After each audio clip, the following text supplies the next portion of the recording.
Israelis, including Netanyahu, are celebrating 4 Israeli hostages that were rescued during what they call a successful military operation in Camp Nusrat, Gaza. But once you know the details of the fallout, it's kind of hard to label this operation a success. For example, right now Hamas claims that 3 Israeli hostages, including a U.S. citizen, had to die in order to rescue 4 Israeli hostages.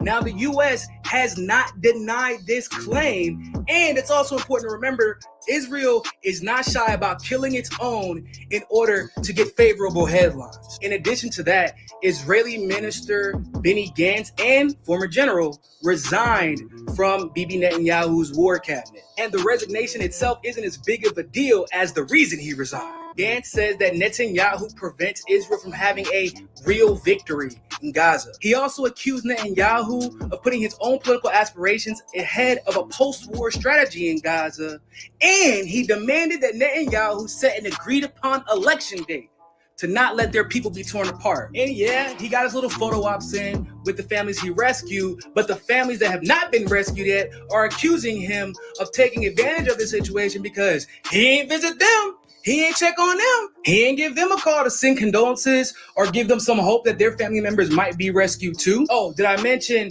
that Israel also lost one of their senior officers in this operation? So they actually rescued 4 hostages and lost 4 of their own. So someone please explain to me how losing 4 people to gain 4 people, effectively killing any hostage negotiations that were in the works in the background, losing members of your own cabinet, and then those people literally calling for you to be removed and to hold an election because you can't do your job, not to mention all of the innocent Palestinians that were killed in this operation.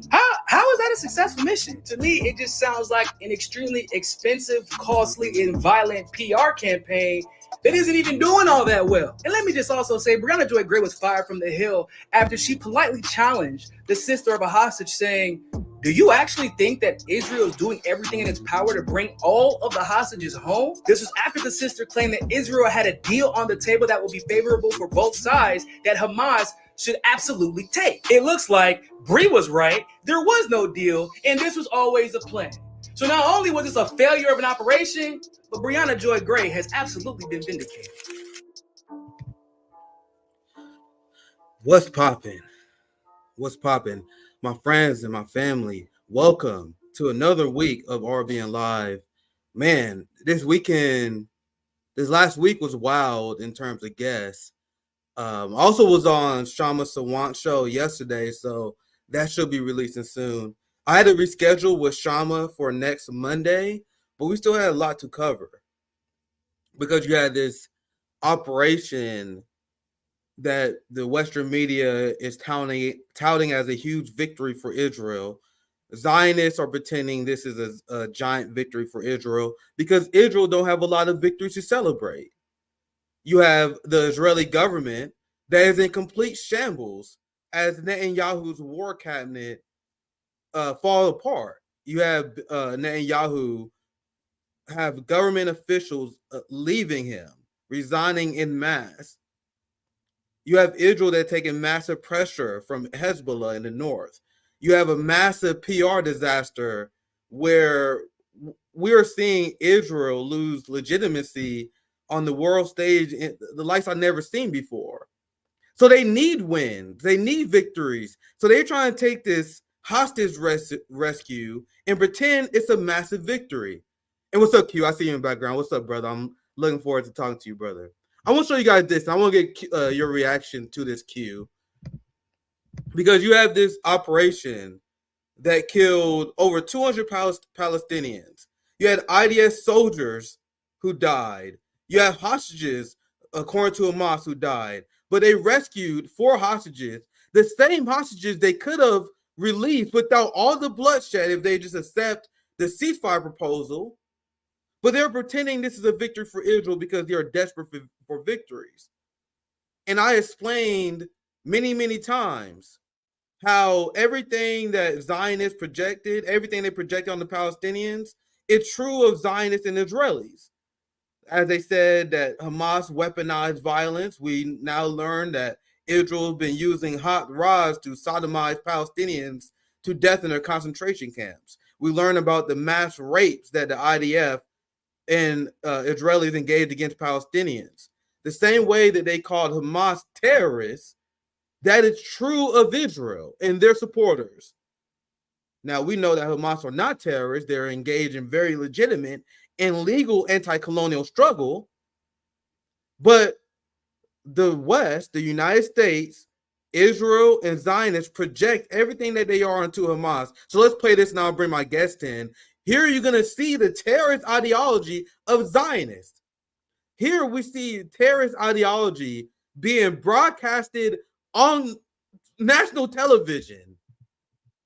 Here, Donnie Duke. Start to really talk honestly about the definition of civilian casualties. 4 hostages rescued and 270 Palestinian civilians killed. We need to start to look at that word civilians. When the hostages were being held by a Palestinian journalist, a civilian, and a Palestinian doctor, a civilian, these are not civilians. These are Hamas ambassadors. And yes, there are innocent civilians, but I think back to also the hundreds and thousands of rabid Gazans as they dragged a corpse through Gaza, cheering, hysterical with glee and joy.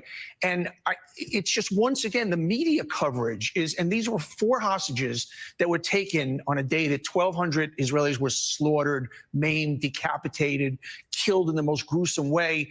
And I don't know if Americans had 4 hostages that were taken and we... And I'm going to bring my guest Q in here. I'm going to make this point before I do. And you notice that every single hostage that returned from Hamas captivity look exactly the same as then when they was captured. Meanwhile, you have Palestinian prisoners, hostages, that come back looking like skeletons in only a few weeks. So I take this time to introduce Q, and I'll let the clip finish because I want to bring my great friend, amazing educator, writer, journalist. Thank you for joining us once again on RBN, my friend Q. Oh, what's up, fam? How you doing? Hey, what's popping, man? I'm gonna finish this clip, and I want to get your response, and I also want to get your take, because a lot of people who predicted that the pier that Biden built was not for humanitarian causes. They said this will be used militarily. I actually seen a lot of people in our based-ass community on RBN. Like, I seen you guys in the chat as I reported on the pier story when it first happened. There are a lot of people in our community who will never get credit. I was like, hey, Nick, this is obviously a setup so Biden can use the military. I was like, hey, yo, this is good. That's actually a good point. But let's finish this clip, and then Q, I want to bring you in for your thoughts. We had a rescue, and I don't know if Americans had 4 hostages that were taken, and we had a rescue mission. And yes, there were 270 casualties, and many of those Palestinian casualties are deep, deep, deep sympathizers of Hamas. Would the coverage be the same way? Would anybody be criticizing the rescue mission, or would it be truly one of heroism? But I do think we have to start to really talk honestly about the definition of civilian casualties. Literally terrorist ideology. Q, what's your thoughts? Fuck, I'm supposed to say about that. First of all, who the fuck is Donnie Deutsch? Donnie Deutsch is an advertising executive. He's not a politician. He's not any kind of geostrategic expert. He's not a historian. He's an advertising guy who only got into the advertising business because his father was in the advertising business. Right? His father worked for Ogilvy. That's how he got to start into the marketing business. That's how he ended up getting into Wharton. He's a legacy student at Wharton. The guy's a nobody. So I don't know why the fuck anybody's listening to him.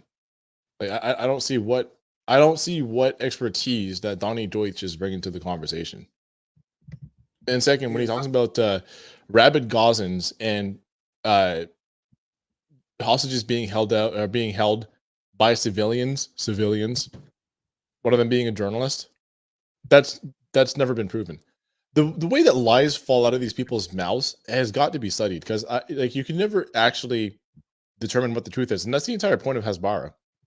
You can never actually figure out what the truth is, because there's just this parade of lies that is constantly coming out of their mouths, And there's no point even trying to keep up with it. At some point, you just got to say, yeah, fuck these people. I don't got to listen to anything. I don't have to listen to a word they say. And mainstream media putting these voices on to speak to American people as if they carry any kind of credibility whatsoever, as if they're not carrying an agenda. I don't really understand how we're supposed to trust our news institutions when there's people like that get a platform. Yeah, and I show people like Donnie Deutsch. I don't want people to think that he's like abnormal here. He's just the dumbest among them.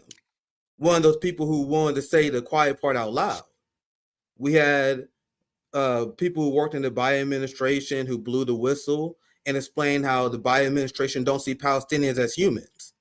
Yeah, like this is the ideology of Zionism.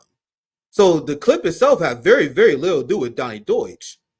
When I show you these clips of people on corporate media, it had very little to do with the personality themselves. Mm. I am just explaining how Americans get programmed. You see how Americans think. To this day, you still see Americans call Hamas terrorists. What you see, Ken Klippenstein. People, I still never understand why people think he's progressive. That Ken Klippenstein, I know which one you're referring to. I know exactly which one you're referring to when he says, Gazans don't care about ordinary Palestinians. Hamas doesn't care about ordinary Palestinians. Sorry. This is where it comes from. Hamas doesn't care about ordinary Palestinians. Yeah. And I'll sorry, to you about Gazans. You said they don't care about Gazans. But nigga, what the fuck is a Gazan? What is it? Yeah. I mean, yes, we know what the demonym Gazan, we know what that means, but what is a Gazan politically? When you say that, what you're doing is you're cutting them off from people who live in the West Bank who are living they're not under the same circumstances of occupation, but under very similar circumstances. On any given worship service, you could expect the IDF to just like storm into your mosque and start cracking people's skulls open. That would generally happen if you're in the West Bank. You can walk down the street and Israelis will spit on you or throw things off of their balconies at you. Like, that's just the way that they have to live. So they are a severely oppressed people. And for Ken Klippenstein to tweet out that Hamas doesn't care about ordinary Gazans, who does he think forms Hamas? Who does he think is fighting? They spawn out nowhere like Call of Duty, Q. It's like Call of Duty. They spawn out nowhere. Yeah. Right? Like if I saw happening to my brothers, sisters, uncles, aunts, parents, children, if I saw that happening to them right in front of me, I would pick up a gun too. I don't know what the fuck are you talking about. Where's your evidence? And this is one of the people who are like they're like elevated as like the voice of the left for whatever reason. He has this giant account, all these progressive people follow him. Never understood it. This guy says Hamas doesn't care about ordinary Gazans. So to your point, and I talked to my friend Didi about this. How about this? They don't care about the opinions of Westerners who think they should just be extinguished. How about that? That's what they don't care about. They don't care about the opinions of people that don't live in Gaza that think that they just ought to lie down and die. That's why they don't disarm. You fucking idiot. I'm sorry. I don't even like to get on your channel and curse like this, but some of the stuff that I've been seeing coming out of these people's mouths and off their tweets, it's pissing me off so bad. And Q, why you guys think I show you guys Donnie Deutsch? Because these people pretend they don't get their politics from the corporate media and the establishment, but they 100% do. They say the exact same thing. I actually had to cut off a conversation I was having with somebody this morning, and most of the last like couple of weeks I've just been like doing like household renovations and housework, whatever. You'll see me bitching about it on Twitter all the time, but like today I was just like doing my normal thing, like in between like spots of work. I'm just like chatting on Twitter, and somebody mentioned that that Israel created Hamas. I'm like, if you guys don't stop this shit, that Hamas is doing Israel's bidding or doing Netanyahu's bidding, I'm like, y'all, could you all just shut the fuck up? Like, if you want to go over there and pick up a rifle and tell people how it's done, be my guest. All right, how about you do that? Because as far as I understand, as far as I've ever been led to believe, as far as every Palestinian group in Gaza has said, they're operating in solidarity. And if you don't like Hamas's politics, well, if it's good enough for them and it's not good enough for you, go fuck yourself. Like I said Sorry, 1,000 times, people like you know.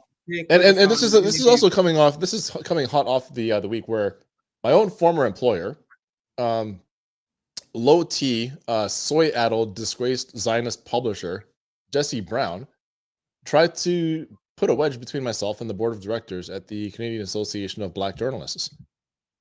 You know, Yeah, I was and gonna get why? to that. Why? Because apparently saying that you hope Hamas wins, i.e., you hope that they win in their campaign to stop themselves from being genocided, is akin to voicing support for the KKK. That's what this nigga actually said. Right? And this is like you can't believe anything coming out of these people's mouths, because when you let them talk for long enough, you're like, what are you talking about? So at what point were the KKK being extinguished root and branch out of their own homes? At what point was that happening? You moron. Dude, I can't listen to these people anymore. I can't be nice to these people anymore. I'm having a hard time even just like forming complete sentences, because I've got nothing but contempt for them. Yeah, I said my life mission is to destroy Zionists, and there is no civil discourse anymore. No, the absolutely not. civil discourse between me and Zionists has been long past. Yeah. And I'm gonna get back to this because this part is very important, where they're trying to make it illegal to support the politically correct position, the internationally recognized position that colonized people had the right to armed resistance. They're now trying to make it illegal to have that position. Yep. And now let's get back to this here. This is why many people are exposed to the liberalism, this toxic pacifism that the U.S. left pushes on colonized people, because people, bro, like at this Kate point, Wittgenstein, just book a plane ticket. listen. They have Yeah. they have solidarity, and I'll pass right to you. They have solidarity with the corpses of Palestinians. They make money covering the corpses of Palestinians. This is what make me pissed off, Q, and I'll pass right to you. Like, Ken, how much money this guy made? Hundreds of thousands working for Intercept, making all this money on journalism, making money exposing the death of Palestinians. But then when it comes to the armed resistance, you don't have solidarity with that. You don't have solidarity with their victories. Hamas has victories.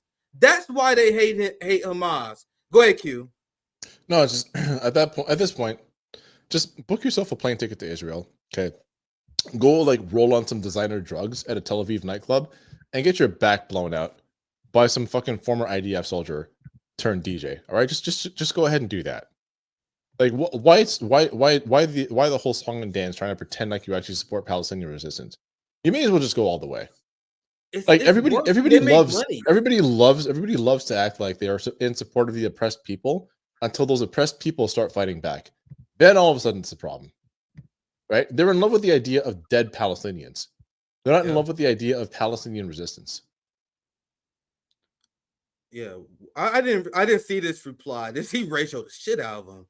What does ordinary Gazan actually mean here? Yeah. Even just the armed combat wing alone has pretty large numbers in relation to the population of Gaza. Do school teachers and bakers stop being ordinary when they pick up a rifle? Is there some idealized apolitical Palestinian? Great point. Yeah, actually there is. Well, not exactly apolitical, but the peaceful Palestinians. And you know what? Shout out to Felix. That dude, he's such a G. Like, Felix is one of the... Felix, yeah, that's Felix from Chapo Trap House. Oh, cool. I'm not Felix. Yeah, like Felix he's a personal friend of mine. We talk probably like once every week, every couple of weeks. He gets That's a good reply. Yeah, no, Felix gets it. You don't have to. There's never been a point where I've just been like, hey, yo, Felix, that's kind of fucked up. Like he always has gotten it like immediately, and he's not fooled by any of this shit. He doesn't have this liberalized, idealized world inside of his head that Palestinians ought to be living into. He lives in the real world along with the rest of us. Right. And I don't know, man. Like at this point, I'm done explaining myself to people who don't get it by now. Like we're watching the process of genocide happen. The operation that took place in that refugee camp the other day to rescue 4 hostages. I mean, that shit was not for the purpose of rescuing 4 hostages. It was for the purpose of killing as many Palestinians as possible. Like what we watched, what was reported was an actual fucking war crime. Yeah. Like you understand. Under the Geneva Convention, it is a crime to engage in perfidy during the course of war. Perfidy meaning that you disguise yourself as some form of peaceful or non-combatant unit, like an aid worker. You disguise yourself as an aid worker, and then you carry out a military operation. You're not allowed to do that. And the United States and Israel carried out a joint operation in which they did that to kill 210 Palestinians, many of them toddlers. What, like, I don't even, like, what are we supposed to, what is there left to talk about? I feel you, brother. I feel you. And I'm not picking on anyone here because there are actually people I like here. But among the comments, you see how people saying, like, "Ken, I love you." Disappointing tweet. I see a lot of people saying this is disappointment. What I tell you guys, I don't consider you good on this bad look, issue. bro. This ain't it, Chief. Yeah, sorry. You need to just learn to start cutting people off. Like, bro, Exactly. I remember how much shit I used to get for constantly shitting on AOC, calling her a fraud. Because I saw it coming a mile down the pipeline. I saw it coming so far away. I knew AOC was a fucking fake. I knew it. Back when Brianna Joy Gray, and Ta-Nehisi Coates had a conversation about reparations, I was like, yep, I know exactly what fake politics looks like. She has it. And then she has a conversation after this war crime operation was conducted. Again, killing 210 Palestinians, many of them children. What does she want to have a conversation about? Anti-Semitism with Zionists. Like, what the fuck is wrong with you, lady? Yeah, what is wrong with you? I just, bro, like, I'm done being nice to these people. I'm done. I have nothing but contempt in my heart and hatred for them. And why are people surprised that Ken Klippenstein is against armed resistance when he doesn't have class loyalty with us? He's not part of our class. So he says it so he can fit in with his liberal bourgeoisie class. In order to blend in with his capitalist class, in order to get along with his friends in this class, he has to condemn armed resistance. This is why I am begging people to understand and get more class consciousness. That's why I inherently distrust these people until proven otherwise. It's weird that people trust them until proven otherwise. That I don't trust people that are good on this issue until they're shown to support Palestinian resistance. I don't consider, I said it 1,000 times on the channel, I don't consider you good on this issue if you're out here condemning Hamas. If you're out here you can condemn Israel all you want. You can mourn the corpse of the Palestinian all you want. But if you don't support armed struggle, if you speak out against armed struggle, I just simply don't consider you good on this issue. Because when you see the crimes, what Israel has committed against the Palestinian people, and you just said it yourself, I'm glad you did, Q. Because it will take a fraction of what I see happen to Palestinians happen to me, I'll be signing up for Hamas. Oh, yeah. I seen a video not too long ago, some lady being forcibly evicted from her home. She was a senior. And I'm thinking, I imagine my mom being forcibly, I'll pass it to you, Q, but I'm imagining my mom being forcibly evicted from my home by a hostile foreign government. You know how quick I will pick up a rifle after that? Go ahead, Q. I know you want to chime in. Go ahead, brother. I don't know if you read the New York Times article about the prison conditions in Israel. Oh yeah. Go ahead. What they're doing to the prisoners. I covered that. It's horrific, but go ahead, speak on it, Q. I mean, there's not really a whole lot left to say, bro. They were, and this is why. I don't want to get you in trouble for this, but fuck it. This is why I've actually never believed in feminism as a liberatory framework ever. I never have, and I'll tell you exactly why.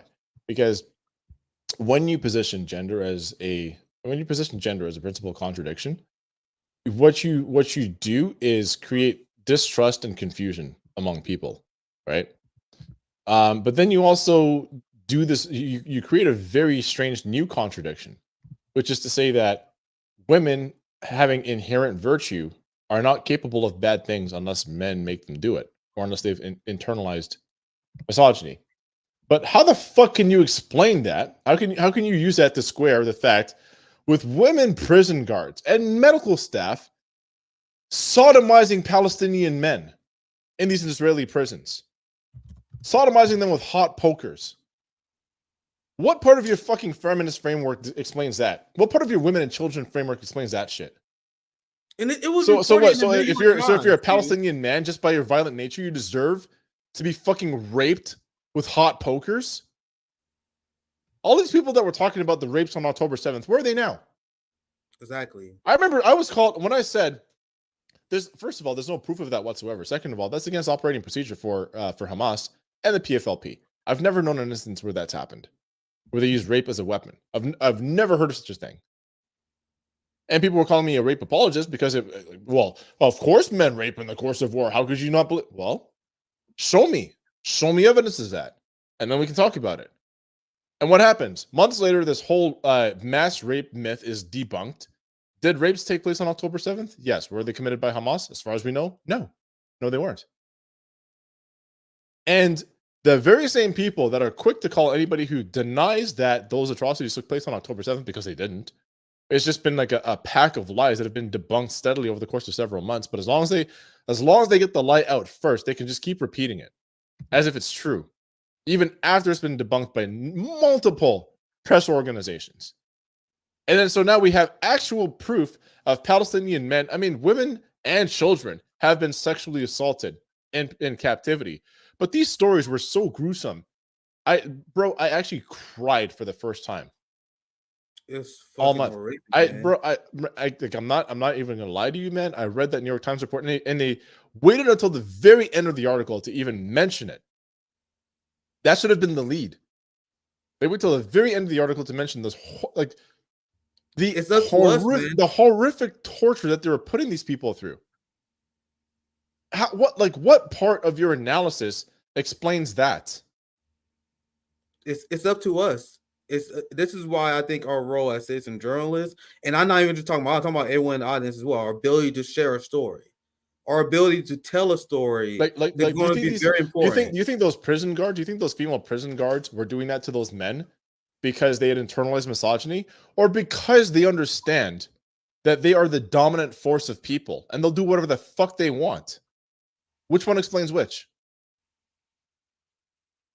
Like the very same people that will soft pedal it on AOC as she uses this anti-Semitism conversation to wallpaper over the atrocities that we know took place. Israel got the worst press it's probably gotten this entire campaign in the past week. But what the fuck are we talking about? We're talking about Jerusalem Day in Toronto.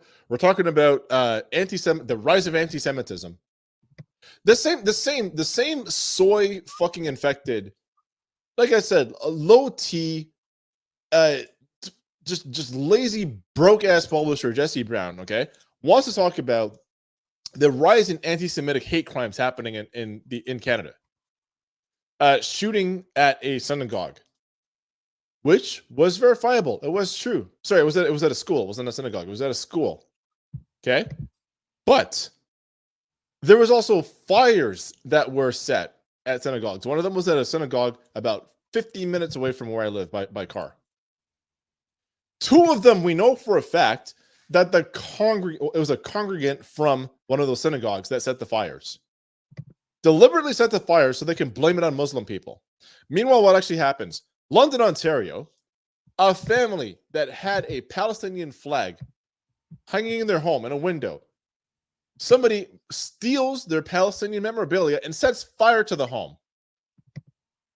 That actually happened. That home's been targeted for hatred and death threats for weeks, and then finally somebody sets fire to it. That we know for a fact what happened. In the same London, Ontario, a Muslim family gets wiped out. Some dude fucking jumps the curb with his pickup truck, drives over the family. That shit happens. And yet Jesse Brown wants to talk about the rise of anti-Semitism. And here's the thing. If there is a rise in anti-Semitism, do you know why it's happening? Because you have Zionists that are out here massacring Palestinians and saying it's in the name of Jewish people. Not in the name of the Zionist ideology, but in the name of Jews everywhere. And you do that, you commit these inhumane and barbaric atrocities to people. And we can all see it. It's on news, it's on mainstream news, it's on television. If you care low enough for your mental health, like myself, to go into the Telegram channels and see what kind of shit happens like in the actual battlefield, go ahead. I don't encourage it, but you can. You see all of these images of Palestinians being brutalized, massacred, raped, their bodies being desecrated.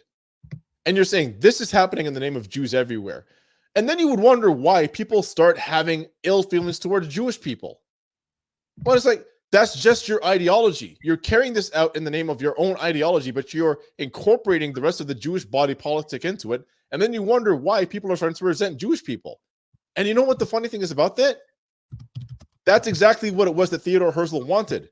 He believed that anti-Semites could be the best allies of Zionists. Because the more anti-Semitism happens, the more anti-Semitism propagates, the more support there is for a Jewish homeland. It's one of the most insidious ideology. It's a deeply satanic ideology. Because what it does is it incorporates violence against Jewish people, which they themselves propagate. And we've seen it, for example, in the multiple bombings in the 1960s to encourage Jewish people to leave their homes in the Middle East.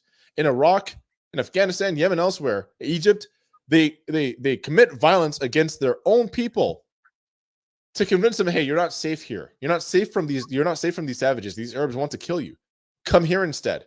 So the wave of Mizrahi people that come to Israel in the 1960s and 70s, it's because of the same Zionists that were committing violence against their own people to support their project. And now we have to have conversations about anti-Semitism. I have to answer charges of anti-Semitism because these very same people who are engaged in this, like I said, deeply satanic ideology, this ideology of lies, this ideology of genocide. Like it doesn't, there's no boundaries for them whatsoever. There's no length to which they won't go to see their project succeed. And here's the funny thing about that. I don't even know where, like, I have no idea where this is going to end. The state of Israel is not going to exist, at least not in its current form, in 10 or 15 years. This is unsustainable. The rest of the world is looking at this. They're all disgusted. Can hardly believe that we tolerate people like this to exist on the face of the planet. So what is this all for exactly? It's just to drag everybody else into their suffering. Yep. These people make me sick. They are absolutely disgusting people, and I want to get. And this is the main story for today, where you have the person you call an AOC, and just like the Ken Klippensteins of the left, who are actually not really pro-Palestine, she's gonna go along with this anti-Semitism bullshit. But this is, before we get to that story, and this is what happened to Q, and you mentioned this already, is the Zionist censorship regime. I want to ask you about this because if you're black, you're not allowed. If you're black, you're just not allowed to talk about the genocide against Palestinians. If you do anything but enthusiastically support this satanic ideology, they will come after your jobs. They'll come after your careers. They'll hit up your personal contacts. They'll try to do whatever they can to peel you away and isolate you. And they try to cancel everybody. I don't want to misrepresent that fact, but it's a coordinated effort to specifically go after black people and black radicals. Look what they did to Breonna Joy Gray. Yeah, you read my mic and look at this. Yeah, look at this. I want you to speak on this because not only did Bree lose her job at the Hill, we have like direct evidence of them engaging in mass. And what was her crime? She was paneled next to a lying fucking Zionist, another fucking leech, another snake, lying her ass off about what happened on October 7th. And Breonna, for the crime of rolling her eyes at this bitch, got fired. Like, get the fuck out of here. Man, roll my eyes. I will roll my eyes so fucking hard. I would got a concussion. I would have spit in her goddamn face, you lying snake. Through the screen. Get the fuck out of here. Through the screen. I know. I see it. But that's all they do. Here's the thing, man. Here's the thing about Zionism. They can't build. Bro, I don't know if you saw, like, Destiny was in because he went to Israel, right? And then some dude got pissed off at him for I don't even know what reason, and he started like cursing him out. And I didn't want to say Hebrew, it was like Israeli. But the amount of words that that were borrowed from Arabic, like he was calling him all kinds of sharmota, calling him sharmota over and over. Sharmota is the Arabic word for whore, right? So like, you guys can't even build your own fucking language. You got to steal that from the Arabs too. They don't know how to build. They can only confuse, obfuscate, and destroy. That's all they know how to do. They can't build anything. I saw this video and I wish I had it on hand. You know? Enjoy the hummus test. I hope you enjoy the hummus while you're there. As the dude's calling you all kinds of cocksucker and fag for stopping next to him at a traffic light. Jesus Christ. I saw a video of this guy at this restaurant in Israel where it's essentially just stolen all Palestinian recipes, all the That's all they know how to Israeli. do. That's all they know how to do is steal what other people built. That's all they can do. Yeah, But you know, it's a really funny sort of like it's a microcosm on what the way that the ruling class operates, because they don't know how to make things themselves. Like it's just a really like it's a funny analogy for capitalism in a way. Okay, because the ruling class, the elites, they don't know how to build things on their own. They can only pass on orders and then steal what others make. exactly. There was let's see if I can find it. Because no, you had this is some more. This is the email. I'm gonna see if I can find this other example of a Zionist trying to get people canceled. But it was mass spamming Breonna Joy Gray with this email. And imagine how many of these like troll farm, AstroTurf, Israel campaigns lead to people being fired. It happens all the time. I know someone in my personal life who it's a bunch of fucking pale, like melanoma inflicted fat asses sitting around some fucking IDF office somewhere, just like they're sitting there collecting payroll to write these emails. That's all they do. This is not organic. This is all AstroTurf bullshit. And meanwhile, they want us to be worried about China interfering in our elections, Russia interfering in our election, and in our society as they're getting. I see you got the tweet there. John Podderitz, okay, who just not only a few weeks ago was talking about. I love how Israelis love talking about the fucking rooftop parties in Gaza, where they say that that Hamas throws gay people off rooftops. By the way, never fucking happened. Never happened. What are they referring? They're referring to ISIS, the Israeli-sponsored terror organization that only commits crimes against other Muslims. They have committed heinous atrocities against gay people. Hamas never done that. That's never fucking happened. I know Hamas never did it. That contempt they had, that low-level seething contempt that they all have for gay people, for LGBT people in general, right? So at the same time, they're like, oh, you know, LGBT communities are accepted here in Israel. Well, it's actually still illegal in Israel, but like by the letter of the law. But the moment they have to say some out-of-pocket homophobic shit, you catamite for Jew-hating terrorism. What the fuck is wrong with you, bro? Now, I hate to do this, but out of the two of them, okay, between Ayman and John, which of the two honestly looks more like a pederast? Honestly, it's just us. We can be honest with each other. And guys, this is just them admitting it, because I actually saw this segment. We don't have to watch it. I actually seen this segment of Ayman who covered the innocent Palestinians that was murdered. It was like one of the few segments on corporate media where they even mention it. Mm-hmm. And in response, this is the hate messaging that this guy gets, who's not far from a radical, far from supportive of the Palestinian people, in my opinion. But he just simply like, hey man, there are a lot of civilians who died in this operation. That's all he said. He didn't tweet from the river to the sea. He didn't say glory to a mosque like I be doing. He simply said, hey man, you guys should. He didn't say glory to the martyrs, glory to the resistance. He said, hey, this is actually pretty heinous. How many innocent people were killed in the course of this operation? And that got him called catamite for Jew. What kind of old insult, catamite? I ain't heard that shit since like the 16th century. It's like an insult that you're used against King Baldwin IV. What the fuck is wrong with catamite? What kind of old school insult is that? If I did a segment over all the times I was called a nigger by Zionists, we would be here for 2 hours. If I did a segment about all the racist shit that Zionists called me, we would be here forever. But this is the kind of shit that Breonna Joy Gray, the kind of shit that we get all the time. People using their fucking real name and shit. Real names, real pictures. The Zionists casually saying the most racist shit you will hear in your life. They will say, oh my God, look at this anti-Semitic nigger. The fuck? They accusing us. They hate us for hating Jewish people as they call it the N-word. They'll say this in the same, without dropping a beat. Here, you guys see Jason Deitch here. You know, just got casually using his first name. Look, just say you're a Jew hater, stupid nigger.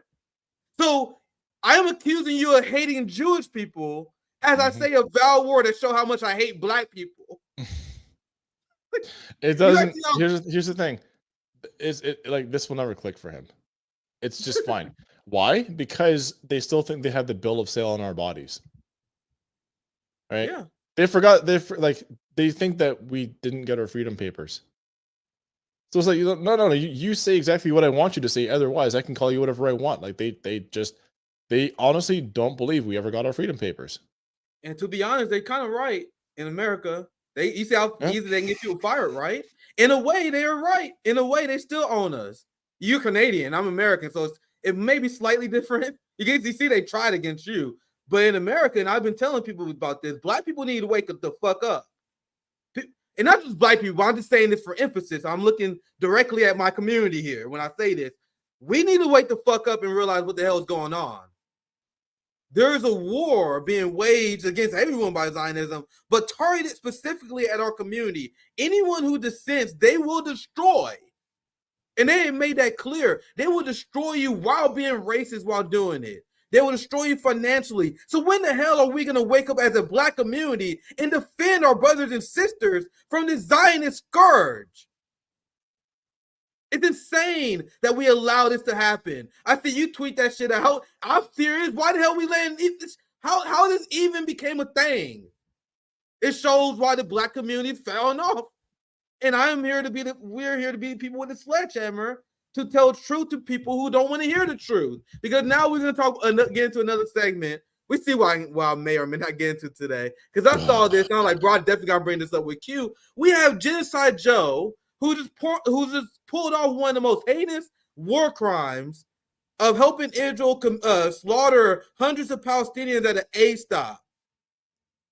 Lied about seeing evidence of UNRWA being a terrorist organization tied to October 7th. Biden lied and said he saw evidence of that did not existed. Remember when Biden said he saw which, evidence by of the way, had to be refuted by his own staff. Yeah, it had to be refuted by his own staff. My point I am making, and I can go on a whole rant about this, but I have done it 1,000 times. I have another hotspot video coming out talking about how Biden is lying about the ceasefire proposal, pretending that Hamas is not for the ceasefire when that's the Israel. Every step of the way, Biden has been genocidal, traitorous scum. But you want to know who invited him for a who showed up to a Juneteenth celebration for Jim Crow Joe? I think you probably was against at the time, Q, if I'm thinking about it. Remember when we covered when Juneteenth became a holiday and I said, this shit is about to be trash?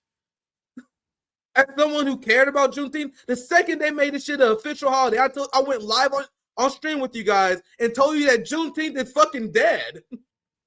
Because now you got black leaders that are using Juneteenth to rehabilitate genocidal scum. I'm going to show you an example. Look, they had this White House Juneteenth celebration, and look all these Negro sellouts helping rehabilitate this brain-broken genocidal scumbag. And Joe Biden is like fucking blacking out there. That was A1 talking about. That's just a side point to me. I just think that's funny. You see Biden melting down here. This guy about to debate Trump in 3 weeks, guys. That shit about to be hilarious. But we had black capitalists that are trying to rehabilitate this genocidal scum. You have preachers dancing with Kamala Harris, and now they have articles like these because Biden is struggling with the black vote compared to other Democrats. Biden is underutilizing Kamala Harris. That's what they want us to believe now. Vibes among voters suggest the president is losing black Americans. His vice president could fix that. First of all, you'd have to get her like cleaned up off the perks before you could even put her out there to pick up the black vote. Assuming you could even do that in the first place, like it's kind of late for that, guys. I'm gonna be calling these people out all year, man. It's not gonna go well for these people. There was a video. Is it? Shit. I think I had the wrong link. There was a video. You had this black pastor who invited Kamala Harris up to speak. Oh shit, where the hell it go? Damn. You had rappers. Let me see if I can at least find the rapper one. I don't know what the hell happened to my other receipt. You had rappers coming. You had Dougie Fresh rapping, shucking and jiving for Jim Crow Joe. Damn, I'm pissed. What the hell happened to the Kamala receipt I had saved? But either way, this is what I also want to share you guys. Dougie Fresh, Lottie Dottie, we like to party. Lottie Dottie, we like to party. You don't bullshit. No, don't bother nobody. Yeah. Yeah. Well, you me bothering people for votes in a very short amount of time.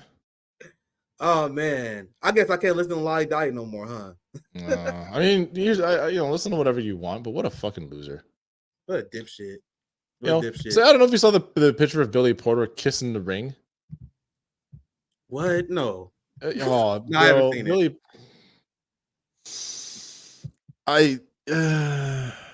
If I keep on this conversation, I'm going to say a homophobic slur. So let me stop. All right, I have a few more topics. Actually, let's get this one. You're gonna fucking flip out this one. Since we were talking about anti-Semitism, we have AOC, and what's pathetic about people who defended AOC, and I'm talking about like the Humanist Reports, the Cal Kalinskis, the Breaking Point for a very long time. They could never even get her on their show. Remember Cal Kalinski, who called Bernie Sanders his daddy? Bernie Sanders kicked him off his own show despite Cal calling him daddy for years. They bootlick AOC, and they could never even get AOC to come on their shows because she didn't trust them. Meanwhile, AOC is going on live streams with unhinged fucking. She has to be a Mossad agent of some kind. I'm not too familiar with Amy's Spidelnick. I actually want to show her first before AOC because I want to show you guys the unhinged, crazy Zionists that AOC decided to join and have a conversation with. Listen to this garbage where they talking about the anti-Semitism on the left. Or cabals as stand-ins for Jews. And it's used ultimately to target not just Jews, but so many other communities to advance dehumanizing policies and to ultimately undercut our democracy, as we'll talk about. What's harder for us as progressives to recognize or understand is when anti-Semitism shows up and is normalized in our own spaces. And I want to be frank here. There is very real anti-Semitism that is in fact showing up in progressive spaces right now. See, that's how you know there is not.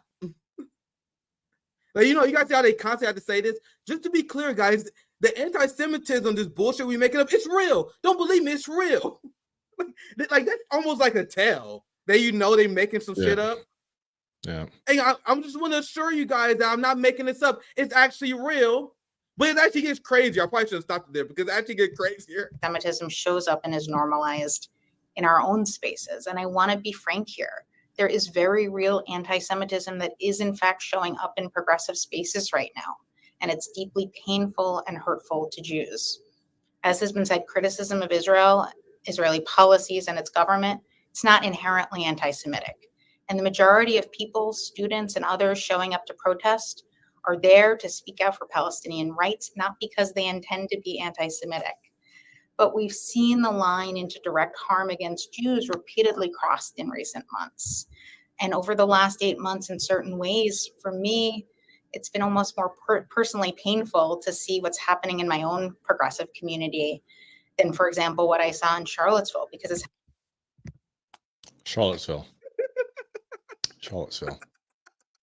People calling for a ceasefire is worse than neo-Nazis in Charlottesville. I can't. Where were they? Where were they in Charlottesville? Those neo-Nazis when they were holding the tiki torches. What were they surrounding? A black church. You notice how they can never actually make their case without dragging black people into it, while at the very same time calling us the worst anti-Semites. You know what else she said that calling for like the destruction of Israel, anti-Semitic. Being in support of Hamas, which again, Hamas is part of a coalition of armed resistance, but to say that say glory to the martyrs, anti-Semitic. So whatever this Amy, was it Amy Lickspittle? Amy. So she's a Amy Spit on Nick, whatever the fuck her name is. Yeah. Might as well be her fucking name with this bullshit you're gonna hear from her today. Spit on Nick. She spit on me right now, bro. The crazy shit she says here, because she tried to shield or make it sound better than inherently crazy ideology she's presenting. She said, "Well, I understand that you guys want to stand for Palestinians." You know what she goes on to say? Sorry, I just remembered something. Because I don't know if you're gonna have like the. She actually says that endorsing BDS is anti-Semitic. Yeah, let's play it because we gonna get to that part. We're gonna get to that part. But as we continue, I'm gonna get to the part that you clearly. Sorry, somebody in your chat said I was thinking of something else. I know exactly what you were thinking. Spit on rhymes with Nick. But anyway, yeah, she's spitting all over Nick right now. I'll play this part again. I want you guys to pay attention to what she said here. All right. Because she said criticizing Israel doesn't inherently make you anti-Semitic. That implies that you guys are actually kind of being anti-Semitic. Even though you're not trying to be. She is tying criticism of Israel with being anti-Semitic. And a lot of people, as I said on our show. Sorry. Amy spit all on the dick. I'm sorry, dog. Oh, God. We had fun. We just had fun. All right, sorry, you want to know the funny thing is, Q? Because I'm sure we both on the same pin on this, where I don't even believe like a ceasefire is enough. I want Palestine to be free, and I want Hamas to win. So a lot of people who are protesting, they're literally just calling for a ceasefire. Like that, they're not even calling for like radical Hamas victory. That's from what I've seen. There are a lot of base people there, but the general normie, like progressive person who's showing up to these protests, they're just like, oh, we just want a ceasefire. And they are the people who are being smeared and being counted as anti-Semitic. All right, I'll shut up. I'm going to let the clip play. I want you to reply to a lot of this. So I'll shut up. Listen to the weasel word she used, and then I'm going to show you guys what AOC says afterwards, because these are the people that AOC is powering around with, lecturing the left about this bullshit anti-Semitism, which doesn't exist as they define it. I'm real enough to say it. I'm definitively saying it. It does not exist. All the things they use to define anti-Semitism is anti-Israel action. There is no rise of anti-Semitism. No one hates Jewish people. It is not fucking real. And I am not afraid to say it. The only real anti-Semitism is the racism we see towards Palestinians who are Semitic people. All right, I shut up. Sorry, I shut up. Example, what I saw in Charlottesville, because it's happening in my own community. We're seeing this manifest in a number of ways. Some of the obvious ways, or I hope obvious ways. Celebration or denial of the October 7th attack, which, as I said, was the deadliest day for the Jewish people since the Holocaust. Once again, they're labeling political positions as anti-Semitic. October 7th, who said it just on my show? Fuck. Danny Highfarm, I think. October 7th was a prison break. I like the way Danny Highfarm explains it. October 7th was a giant military victory Hamas has over Israel.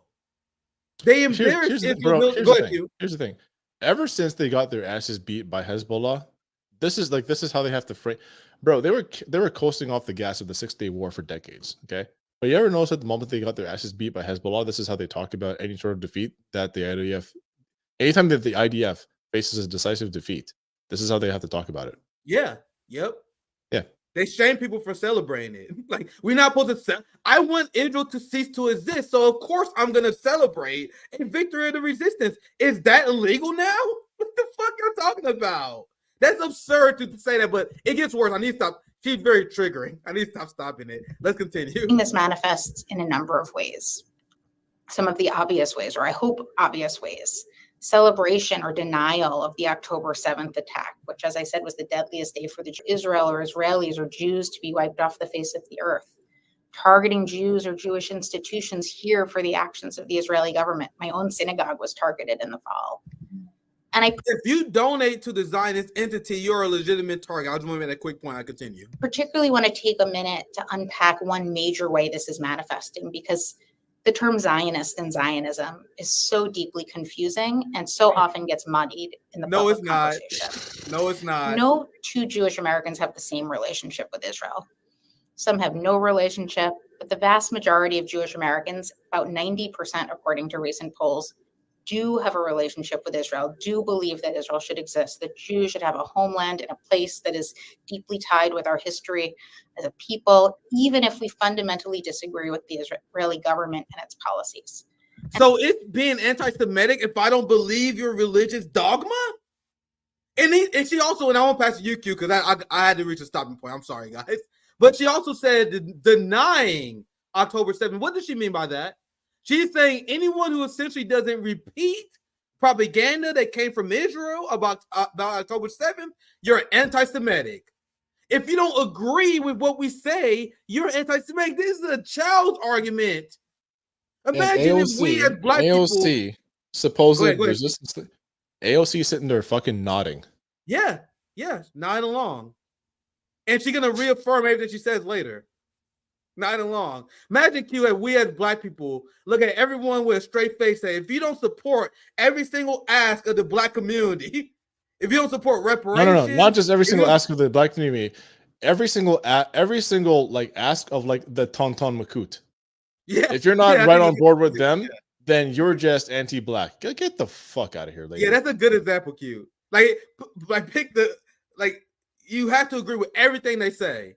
That's legitimately what these fascist, brainwashed Jewish people believe. It's unbelievable. I'm gonna let just a little bit more of this continue. You're gonna hear AOC. We can begin to wrap this up. And so to me and the vast majority of American Jews, that's what Zionism is, despite how muddied the word has gotten in the public conversation. It's a belief that there should be a Jewish homeland. And for me, that goes hand in hand with Palestinian self-determination, two states side by side.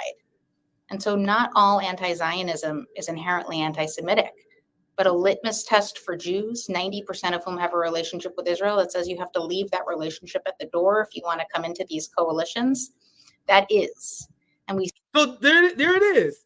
There it is. She essentially just said in a long word salad that if you do not support the Zionist project, you're anti-Semitic. Now, quick question. Why are we obligated to support their Zionist pet project?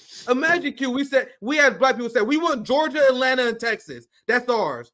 We believe that should be our homeland. We picked a lot of cotton there. At least the descendants of slaves. Are you trying to say you don't support the Black Belt Project, Nick? Nigga, you anti-black. Get the... Right. Can you guys imagine? Like, this is what they say with a straight face. It's literally unbelievable. And I'm actually you know what? No. It's not even remotely the same, because this would have to be okay. No, more like this. The Spanish have to give us back Granada, otherwise you're anti-black. If the Spanish will not hand over, if the Spanish won't hand over Granada to the descendants of the Moors, then we will not know peace. That's your analogy. Dude, the Zionist entity is so crazy. It's hard to draw a parallel. Like, even if I try to come up with something goofy, it's hard to come up with something that exactly highlights how absurd this ridiculousness that we live under. Yeah, I'm gonna just stem a little bit ahead. If you don't support, listen, if you don't support Zion Williamson getting a max contract, you are anti-Semitic. Feel free to interrupt anytime. I'm gonna let it finish. Because I think I'm gonna let it finish. Then I'm gonna show you guys what AOC said. But you can interrupt. I'm gonna promise. I'm gonna let it finish here. This video is way more triggering than I remember it being. Let's continue. I think I left off here. I think I closed that on that. That goes hand in hand with Palestinian self-determination, two states side by side. And so not all anti-Zionism is inherently anti-Semitic, but a litmus test for Jews, 90% of whom have a relationship with Israel, that says you have to leave that relationship at the door if you want to come into these coalitions. Fucking yes, you do! You idiot! Yes, you do have to leave your support for a genocidal project at the door. Yes, you fucking do. You jackass. LC is not along. Yes, Jesus. Of course. LC don't want to be seen on stream from milquetoast liberals like Cal Kalinske because she thinks it's gonna make her look bad. But she want to be seen on stream with this unhinged, batshit crazy Zionist. Guys, this is the liberal face of Zionism. Remember, she called herself a progressive. We got the hard right. The right-wing Zionists who they like fucking progressive, fuck out of here, right? She's the progressive wing of Zionism. The progressive wing, the left wing of Zionism is crazy. It's just as crazy as the most radical right wing ideology that you can find. Holy shit! I'm sorry. Like, I watched IDF troops laugh as they put on the clothes of women that they murdered over their fatigues. I'm supposed to yeah, you really should leave your support for that shit at the door. You hag, you fucking cow. Jesus Christ. So you're a feminist, Amy. You're a feminist, AOC. You're a feminist, Stacy. But you support a state that is forcing Palestinian women to have C-sections without anesthesia? As a feminist? As someone who support the idea of feminism, the idea of uplifting women, you have to be out of your goddamn mind if you think I will ever support and legitimize a state that does such a thing. Which is why I largely agree with what you said, Q. When it comes to feminism, especially as I decolonize my mind. Yeah. Like 8 years ago, especially when I was more liberal minded, I would say I'm like a male feminist. That's how you say. But now I see how white feminism was weaponized. Like white feminism was weaponized against black people. Like the most racist motherfuckers you will find is a white liberal feminist. You can just say feminism. I'm sorry, but like there is no. No, I'm dead ass because I know people hate it when I say this, but I'm sorry, but like equality of the sexes and the equality of the sexes, okay, and non-discrimination due to gender is baked into Marxist analysis. So people can say proletarian feminist, they can say whatever they want, but the thing is, it's already inside of Marxist analysis. You don't actually have to even strike out on a ledge to call yourself a feminist to be able to apply Marxist analysis to gender. It's not necessary because it already exists within the theory, right? Everything from like Engels' study of the family, there's like endless amounts of writing, whether it's from Claudia Jones to Engels himself, to Thomas Sankara, to Mao, to Angela, I was about to say Angela Davis. Jesus Christ. Well, actually, no, Angela Davis, she did have some bars back in the 60s before she like got before she like sold out to the Sacklers. So that's a whole other kettle of fish. Sada Shakur is who's actually saying. Like, there's plenty of theory that addresses gender inside of Marxist theory. However, where it comes to, I'm sorry, but feminism is it's a liberalized ideology that was born out of capitalism. There is no, if you look at the history of not just like Black revolutionary struggle inside of the United States, but carry that all the way back to the African continent, there is no offshoot branch that creates feminism. It's all a matter of how does gender comport within the broader whole inside of community. But the reason that feminism exists is because ruling class women know that they're getting a raw deal. And what they do is they conscript working class women and lumpen proletariat women. They conscript those women into their negotiations among other men of the same ruling classes. And the moment they've outlived their usefulness, they throw them out like yesterday's garbage. It's not white feminism. That's just what feminism does. I think what you said was very enlightening. I tend to make the distinction only because I'm not saying you're wrong, because I know socialist, Marxist, class conscious people who call themselves feminists who just want liberation for themselves. They want to benefit the entirety of the class. So, but I don't view them the same. Here's the thing. Therefore, because feminism. Because I agree with anything you said. When we talk about feminism, like which one we're talking about, because we then have to trace its you have to trace its ideological origins back to the first wave, which was again Elizabeth Cady Stanton and Susan B. Anthony. What were they doing? They were ruling class women that were renegotiating their position to divide the spoils of imperial conquest across the United States with white men. And they were furious at the idea that black men might be able to, at least on paper, because we know that this wasn't in practice until the 1960s, but at least on paper, be able to assert their human rights before they possibly would on paper. Meanwhile, they're still inheriting They're still inheriting slaves and properties from their parents. They're still able to cattle trade us. But the fact that they didn't have a say in the determination of the imperial venture, not only across, like westward across the United States, but then into the Pacific Ocean, into Pacific nations, into South America. The fact that they didn't feel that they had a proper say and a proper an equitable division of the spoils of those ventures, that's what drove first wave feminism. So when I say that, I'm not saying that talking about equality and removing onerous gender roles is a bad thing. What I'm saying though is you can't squeeze blood from a stone, and you can't get dialecticism out of a liberal ideology. Yeah, absolutely. I hear you, brother. And that was go back to my original point. I think you're cooking. Yeah. The original point is I don't fucking buy these liberal feminist bullshit. And I see people who try to say that we gotta vote for Genocide Joe for abortion. Like this is the kind of feminism that just inherently sick and toxic. In terms You know of what theory, got me the other day? You know what got me the other day? Somebody posted a picture of Anita Hill.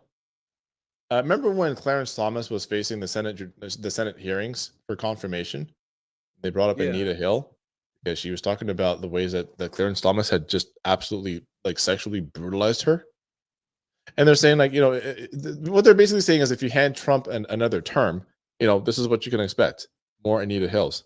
The funny thing was this image of Anita Hill, like despondent, brave, because she was an incredibly brave woman, but despondent, just having her reputation torn to shreds for no other reason than this sick fuck Clarence Thomas sexually exploited her, right? And so she's looking up and she's answering questions. But the thing is, you don't see who she's looking at off camera. She's looking at the head of the Senate Judiciary Committee, fucking Joe Biden. He was the one that was raking her over the coals. He was the one that was turning her story into a fucking into a clown show. So like I don't know, man. The amount of people that say that we have to tag along with this ideology, and meanwhile they sold everything, their own credibility, even they sold out the Time's Up movement to prop up this genocidal son of a bitch we have in the White House right now. So I can't take these people seriously.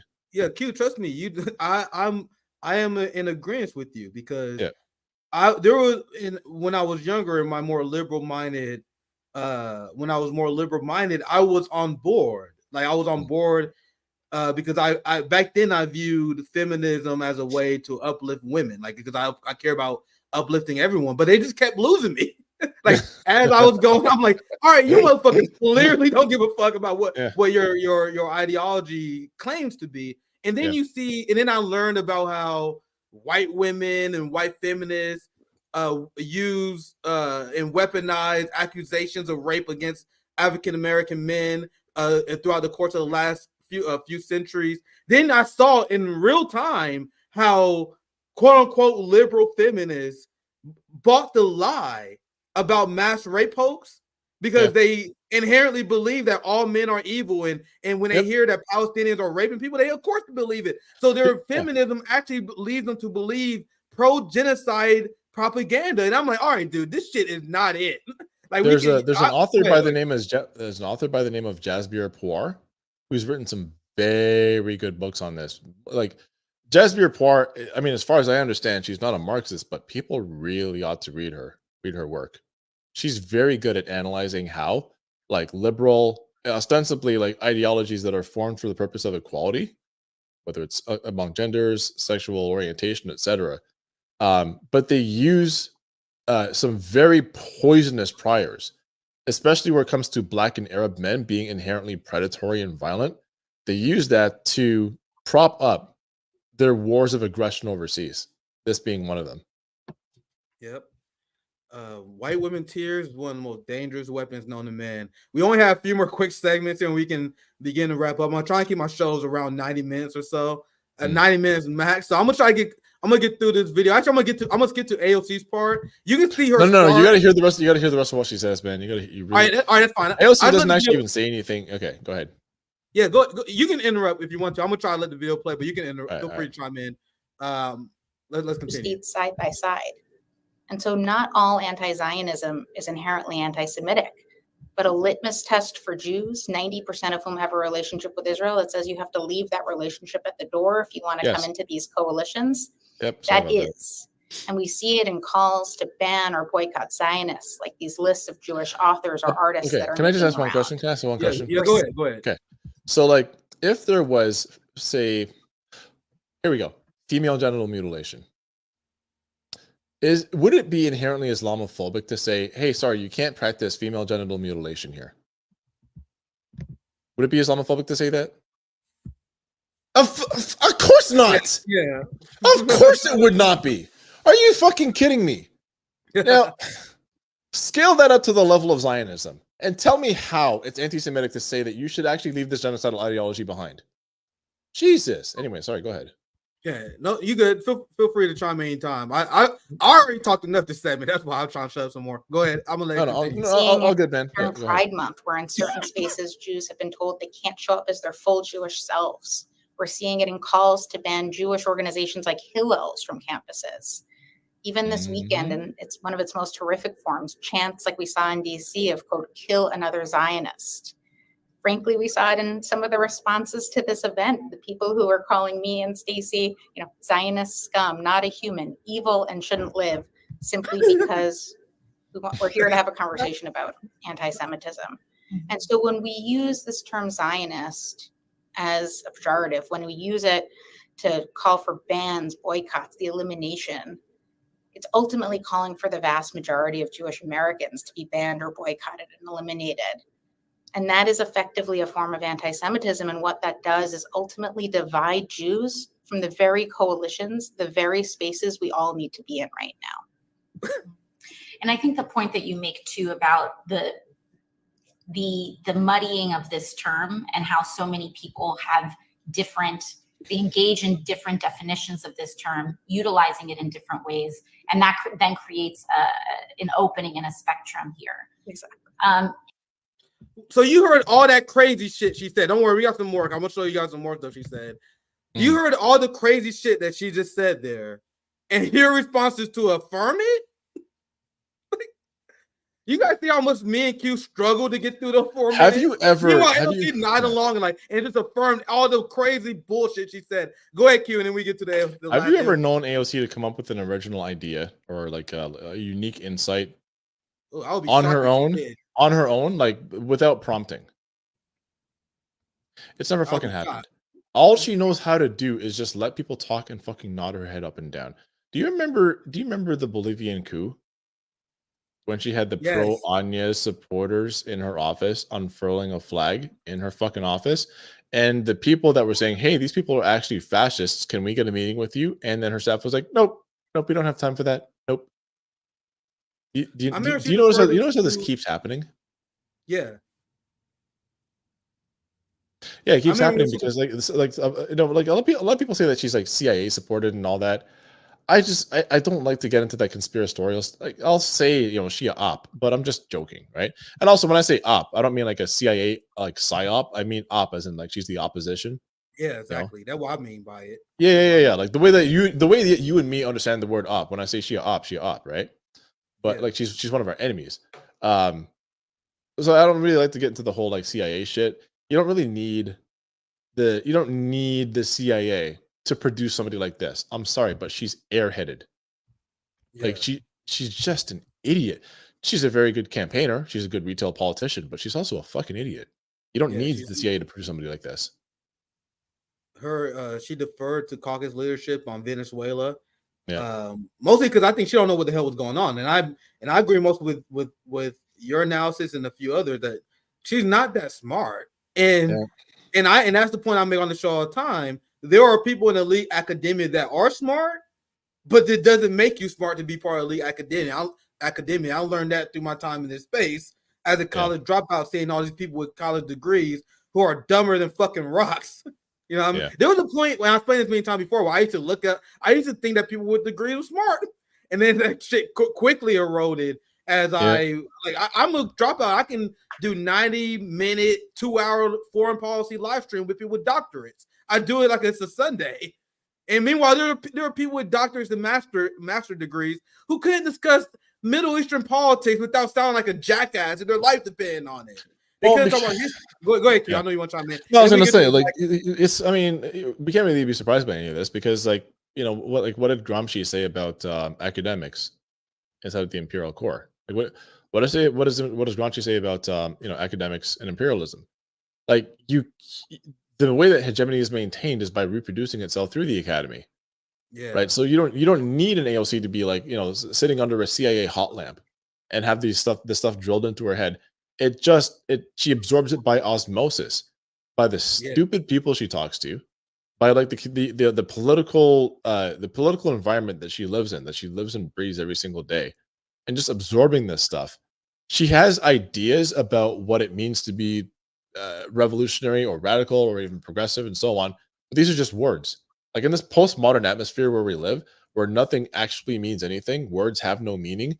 Like, we can sit around and, like, you know, for example, I got into like a bit of a tussle yesterday about the meaning of primary contradiction. What is the primary contradiction in the United States, right? And CPUSA, which I actually do agree with, like, and a lot of people are not going to like this, but CPUSA said that settler colonialism is not the primary contradiction in the United States. I don't believe it is either. Some people say that race is the primary contradiction. I don't believe it is either. But when somebody like her speaks, she's not that deep in theory to really understand this stuff. What postmodernism does is take ideas, very fixed, very concrete ideas, and then melts them into this soup where everything can mean everything and nothing means anything. So when she talks about anti-Semitism, of course, she has no fucking idea what she's talking about. She's just here to absorb information and then repeat it as if it were true. But she doesn't have any idea what it means to listen to what this lady is saying, filter it through dialectical analysis, and then come back with, I'm sorry, lady, but you're full of shit. Of course, you would have to leave those beliefs at the front door. If you and your people believe that you can not only commit heinous atrocities against the Palestinian people, and this shit didn't start in 1948, this shit started in the 1930s, right? You can commit atrocities against the Palestinian people almost right after the Balfour Declaration was signed, okay? You've been at it for over a century. You created militias in the 1930s to sweep across the Palestinian countryside, rape and murder people, festoon their children's entrails across their lawns, and in 1948 participate in a mass pogrom of your own. And then after that, engage in war against several Arabic countries because you had the firepower and training of the United States and the UK on your side. And then continue to subjugate these people and steal more of their land away from them to the point where people in your country think that the solution, and this is not a small percentage of Israelis, many of them believe this, that they believe that the actual solution to this problem is just to drop a fucking nuke on Gaza. Yep. Yes, you're going to have to leave that behind in order to make any headway whatsoever because you live in a Middle Eastern zone. You are a country located in the fucking Middle East, and you're promoting genocide against Arabic people. Yeah, you're going to have to leave that at the door. Somebody like AOC can sit there and nod her head as if all of this is making sense to her, but the actual process of dialectics, it doesn't, like, the synapses don't fire. She doesn't think, wow, that's a pretty fucking ugly way to talk about people. Dude, That she just heard these things. She just heard them and is sitting there nodding her head up and down. She doesn't know how to respond to them because she doesn't understand how any of this shit works. That was a very sophisticated and base rant to essentially describe that AOC is a dumbass. I love it. I love how well said. I'm saying, what I'm trying to say is, dumbass, because that's essentially what she is. What I'm trying to say is, this stuff doesn't. Hold on, I'm just trying to say, this stuff doesn't take CIA training. I'm just saying, the CIA training is just so pervasive in our educational and political atmospheres that we're doing it on autopilot. That's the problem. Yeah, that's a great point. Absolutely, that's the core point. Absolutely well said. Let's play the clip, and I'm gonna let this play all the way through just for the sake of time. We're gonna. I have one more funny video that I definitely want to show you while Q is here, and then I'll touch on the clear data. I know why we didn't cover that. I had that in the title. I'm not trying to clickbait you guys, but you guys know how me and Q do. We can go all day with this shit. So I'm gonna cover the Clear daily story so I don't clickbait you guys. Get to some super chats. Make sure I don't forget that. I'm gonna make sure let's do super chats. Actually, we do that next. We do super chat next, and we got 2 quick rapid fire stories before we wrap up. Let's watch the AOC video. Feel free to chime in, but I'm gonna let it play. I want to talk a little bit about why we're doing this, and most importantly, why we're doing it now. Anti-Semitism, hate, and violence against Jews because of their identity is real, and it is dangerous. No, it's not. It is also important to say here in this moment and during that conversation that criticism of the Israeli government is not inherently anti-Semitic, and criticism of Zionism is not automatically anti-Semitic. That being true does not mean that we should not recognize when criticism and when that criticism crosses a line into real harms against our Jewish community. What? Someone wrapped their mind around what that statement actually says. She says, Q, and correct me if I'm wrong, she says, criticizing Israel and Zionism is not inherently anti-Semitic, but sometimes it is. It either is or it is not, you dumbass. What postmodernism does to your fucking brain. She doesn't even realize how the end of her sentence contradicted the beginning of her sentence. I know. You predicted before we even played the clip. That is exactly what she did. Literally, what? Criticizing Israel and Zionism not anti-Semitic. Except when it is. Yeah. Except when it is. And who determines that? Who determines that? The Zionists. Oh, okay, got it. All right, let's continue. Is not inherently anti-Semitic, and criticism of Zionism is not automatically anti-Semitic. That being true does not mean that we should not recognize when criticism and when that criticism crosses a line into real harms against our Jewish community. Whenever you have an argument that is too devastating against the Zionist entity, then you're anti-Semitic. if you tell the truth when they on the ropes, when the HP meter is down to 5, all of a sudden anti-Semitic. Yeah. Remember, I told you guys this is the progressive accept Palestine bullshit, where they have solidarity with Palestinian corpses. So what AOC is saying is when you show sympathy toward a Palestinian who dies, that's not anti-Semitic. But if you celebrate a victory of the resistance, you cross the line. It's unbelievable. But I'm sorry, I didn't shut up. I'll let it continue. Anti-Semitism is an assault on our values as Americans and especially as progressives. Anti-Semitism is also a threat to a community that is a vital partner in our struggles against injustice. So when the Jewish community is threatened, the progressive movement is undermined. That's why it is so important. Have you ever looked into where the progressive movement in the United States came from? Oh man. They had the CIA had a lot to do with. No. CIA didn't even exist back then. This was late 19th century movement. I want to hear what you. I was about to say something eugenics. Interesting. Yeah, Explain. It was actually a Theodore Roosevelt era beginning of the policy. That is what is referred to by progressivism, progression of the race, and that by eliminating weaknesses in the gene pool, for example, like diseases that would lead, or diseases and genetic tendencies that would lead towards, say, things like mental illnesses or schizophrenia, low intelligence, but even say physical deformities, etc. That late 19th century, like Dr. Davenport, Alexander Graham Bell type of Tuskegee experiment type of eugenics. Yeah, that's where the progressive movement comes from.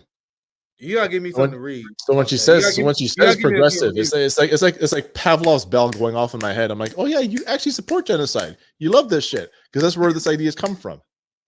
Yeah, you gotta give me something to read about that because I don't know that much about that. I was about to say how the CIA War Against the Weak. There's a very good book called War Against the Weak. I gotta look into that because that sounds spicy as hell. Okay. No, it's not spicy. It's just true. Yeah. Yeah. I think that's nice and spicy as far as I'm concerned. When I mean myself, like, man, dude, I cannot wait to dig into that so I can let people know. But anyway, let's continue. And then we can get the super chats and we move on. Progressive movement is undermined. That's why it is so important that we reject it as fiercely as we reject and look for misogyny, Islamophobia, or any form of bigotry or discrimination in any space that we occupy. What she's doing here is actually more nefarious than I think people realize. I know it's like, oh, she's an innocent dumbass. Bro, she is tying the Zionist entity with the struggles that other communities go through. Yeah. You guys see how she said, oh, well, the struggle against anti-Semitism is the same struggle as anti-Islamophobia. Same as anti-blackness. No, it absolutely is not. Oh, no. It's just like I was saying before. So when a synagogue member sets fire to his own synagogue to blame it on Muslim people and call it a hate crime, exact same struggle that they're going through as a Muslim family in London, Ontario, being mowed down by a white guy in an F-150. Same struggle, no difference whatsoever. Yeah.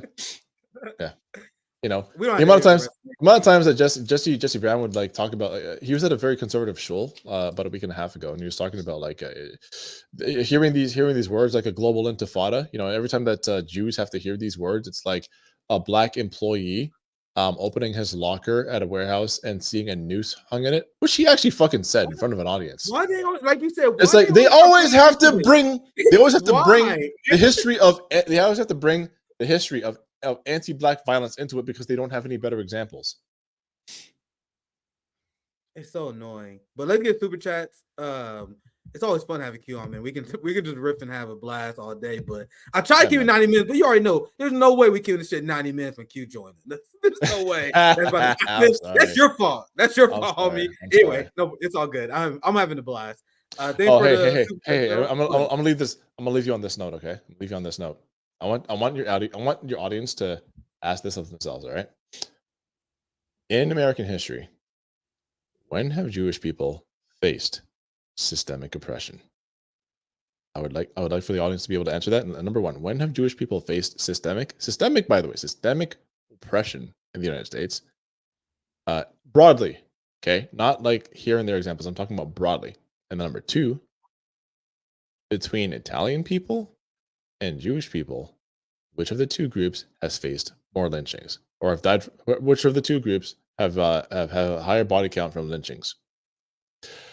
Once we get into that shit, then we can begin to understand how it is these like weasel words of Zionism root their way into the public consciousness by borrowing tragedies and actual oppression and actual pogroms and actual campaigns of death and genocide against Jewish people. They borrow those from Europe, then transplant it over into the West. They transplant it over into America and act as if they're the exact same thing.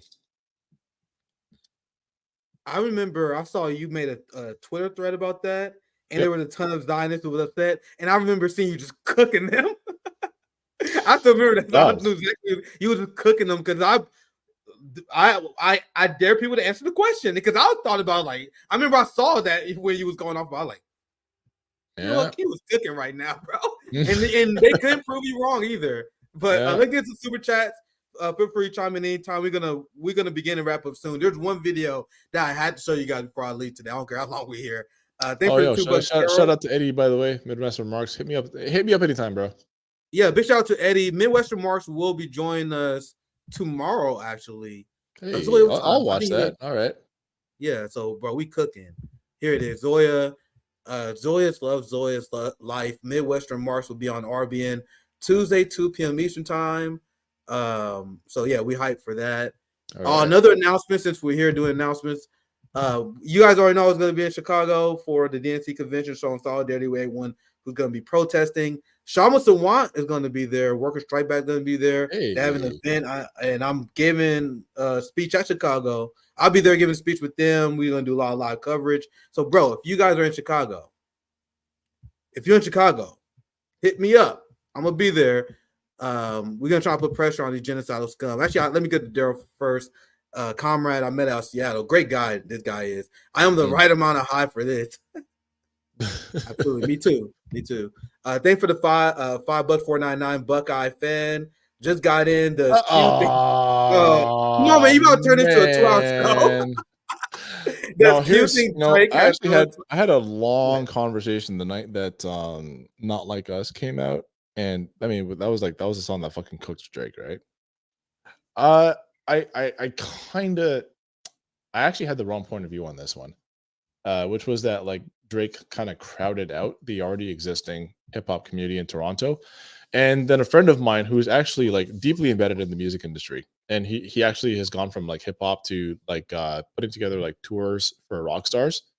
Um, he kind of schooled me on this. He's like, you're like close but no cigar, buddy. Like you're actually wrong. And he's like, the issue is a lot of these other rappers simply like they didn't build anything here. They didn't actually build they didn't build like an infrastructure to create more rap artists here, to create like a stronger hip hop community. They kind of squandered what they already had. Drake, on the other hand, put together OVO, and love him or hate him, he did put a lot of people on. But the big problem in Toronto is like, okay, Nick, you're in Chicago, right? Chicago has a very healthy hip hop community because you have radio stations that support it. Like that's where you have to begin is radio stations, right? And same thing with New York. Like in New York, you have like Hot 97, etc. You have radio stations in New Orleans, Atlanta, Miami, LA, etc. There's at least a strong music community and a radio community to be able to build that kind of critical mass where people can hear new artists before they're famous in other cities. The only way that you get big internationally or nationally is where you've gotten so much play in your home city that other cities start picking up and say, "Hey, who's this new guy?" Right? Who are these outcast people? You know, who's this Wu-Tang Clan, etc. Toronto does not have that. We've had fits and starts of radio culture where we like, for a very brief time we had Flow 93.5, which is a radio station that was supposed to be like when they got the Spectrum license, they were supposed to be like a black community radio station, and then they went pop almost immediately. So all the promises that they made about community support and local music and all that stuff went right out the window almost as soon as they got their license. And then after that, it was G98.7, which was founded by one single guy, Fitzroy Gordon. And G98.7 ended up, after Fitzroy Gordon passed away, it turned out that the station was deeply in debt. And on top of that, I think they kind of squandered their own good fortune because Fitzroy Gordon was also a very conservative Seventh-day Adventist. So he didn't put on local hip hop artists. That kind of stuff wasn't what he was into. He's an old school Jamaican. He wanted to hear like old school music, and he had way too much control over that station. So a lot of what they were playing was either like pop music or music for like old head Jamaicans, but they weren't able to cultivate new artists in Toronto through 98.7. You didn't have Drake or any of the OVO guys coming through 98.7. So unfortunately, like the two large opportunities we had to be able to foster a music community in Toronto through radio, that's gone. And now we don't have anything. So I don't think that it's that Drake is at fault here. It's at fault from the broader community is at fault for failing to foster an area. Like there's just no milieu in which hip hop culture can thrive here in Toronto. And now that we've got no radio stations that will play any of this stuff unless it's already popular in the United States, we can't really build it. Yeah. Yeah. I'm gonna read some more super chats and then we can move on. Thank you for 199 Sam. Q maybe Sorry, that was a long ass explanation, but I hope you got no, that. it's all good. It's all good. It's all good. Thank you for the super chat, Sam. Q maybe AOC just has Havana syndrome. Take it easy. I mean, she does have brain worms of some kind, but I don't think they came from Cuba. Thank you for $10. Auto Carnage. IDF equals IOF, Israeli Occupation Forces. Thank you for the 199 Buckeye fan. Nick should interview Dr. Yes, you should. Tommy J. Curry. Bro, a lot of the stuff we're talking about with like the sexual violation of Palestinian men and the phallicism around Palestinian men. Like Dr. Tommy J. Curry was talking about this stuff years ago, since like I picked up on him back in like 2017-ish. Is when I got put up on Dr. Tommy Curry. And people were so mad at him. Like the intersectionals were so mad at him. They called him a sexist. They called him a rapist apologist because he actually analyzed Eldridge Cleaver's novel Soul on Ice. Analyzed it, as in like critiqued it. They called him a rapist apologist because they said he was like acting like Eldridge Cleaver was was a saint or a hero. And then when he basically got run out of the United States by racists who were upset that he talked about the necessity of violence in the course of emancipating slaves through the movie Django Unchained, which was basically like, well, if in the course of slave emancipation, do you not have to kill white people? And asking that question got him targeted by Rod Dreher. And the University of Texas, where he was teaching, didn't stand behind him. And he had to leave America to start his course of Black male studies at University of Edinburgh. So a lot of the analysis that you're seeing now that's being applied to Palestinian males, he literally wrote the book on it. Yeah, he'll be a great guest to have on. As you guys know, our friend Zoya's love, Zoya's life and cooking. She's already in the lab cooking and working on that guest. So, big shout out to Zoya, big part of our team now. This is a live video I definitely want to show. We can go off on a funny segment. We can go off on a high note today. Because the Hasids fucking rule, bro. I don't know if you seen this video or not, but you guys, there's a deep psychological. These guys are at our protests in Toronto all the time. Like the Hasids, look at her neck. The Hasids always show up. Yeah. Oh yeah. Oh, she's so pissed. Bro, that's what they do. The Hasids show up. The Hasids will show up, and they make just very plain comments, very plain spoken comments to Zionists, and they go fucking insane. Bro, so these people, Zionists, they are brainwashed since they are children, especially these hardcore Jewish Zionists. They are lied to. Look how much Zionists lie today. Look how much propaganda Israel props out to the world. And now imagine you a young Jewish baby to a Zionist family, and imagine all the insane propaganda, all the filth that you are taught throughout your entire life. You live a completely different reality than us. These people live a completely different reality than we do. Yeah. And people don't understand how extreme these Zionist Jewish people are. The Israelis are. From birth, they go to these little Jewish daycares. Then they go to a Jewish school growing up. Then they are brainwashed from day one. You know who's a good person to believe in Zionism? If you haven't already spoken to him, a really good person to talk to about this, about like how the process of Zionist brainwashing works, is Daniel Mate. He'll tell you all about it. Yeah, I would love to have someone on RBN who knows a lot about this, because I actually heard a lot of like. Oh shoot! Hey, sorry, I'm getting a call from Dimitri Lascaris. I gotta go, bro. I'm so sorry. Yeah, feel free. Yeah, feel free. Right, I'm gonna laugh at the video. Go ahead. Cool. Go ahead. All right, talk soon. Thank you. When my reaction when I saw this video was, you can see the brainwashing that people go through, and there's a reason why they believe in this fascist settler colonial project, to the point where anyone who supports resisting said Zionist project, they view as an enemy that deserves to die. Like, we've seen clips of these Zionist women yelling at pro-Palestinian protesters, telling them that they should be raped. We've seen a viral clip of Medea Benjamin approaching a Zionist, and then the Zionist said that Medea Benjamin, a Jewish woman, should be raped. Like, they are so insane. They live in such a bubble that in this video, for example, this Zionist Jewish woman saw the Orthodox Jewish people, the most hardcore people into Judaism, who are anti-Zionist, because this is what they leave out of the conversation all the time on purpose, how the most religious Jewish people are against Zionism. And these Zionists are so brainwashed, they don't even know this. And we show you guys on corporate news, they always hide the fact that there's a large amount of pro-peace, anti-genocide Jewish people at these protests. It's completely hidden from the Western media.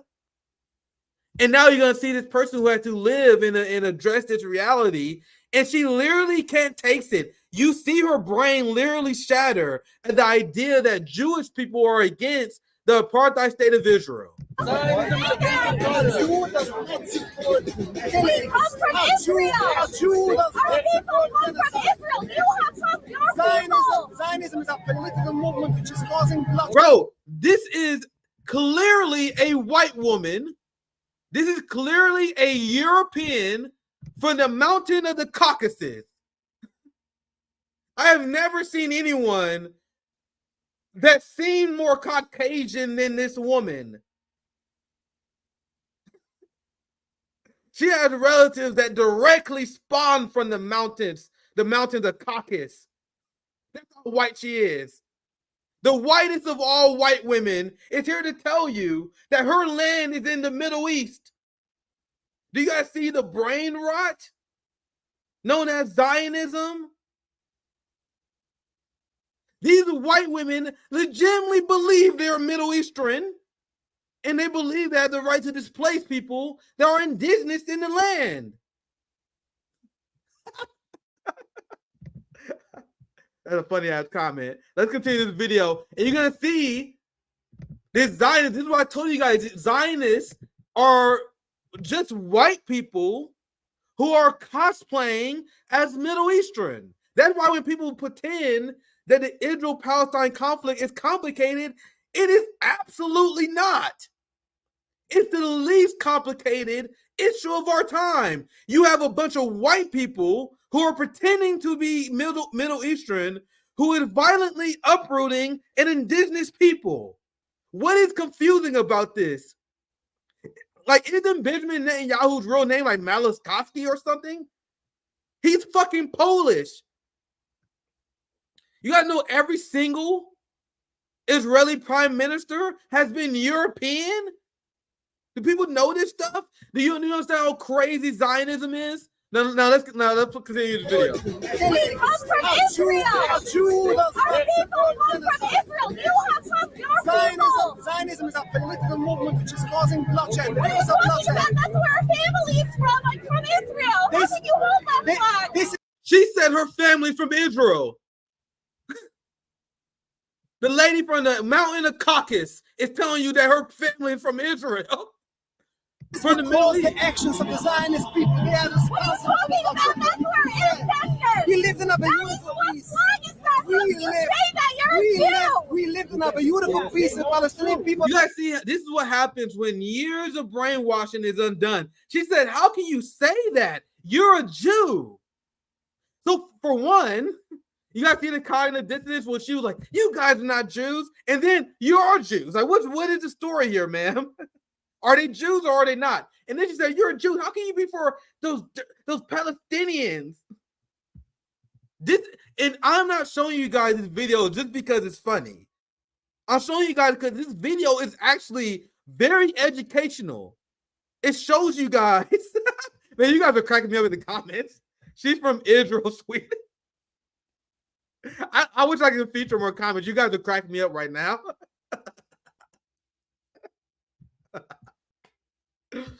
I think this video is about as educational as it gets regarding Zionism, because you can see how deeply ingrained the brainwashing is. Let's continue.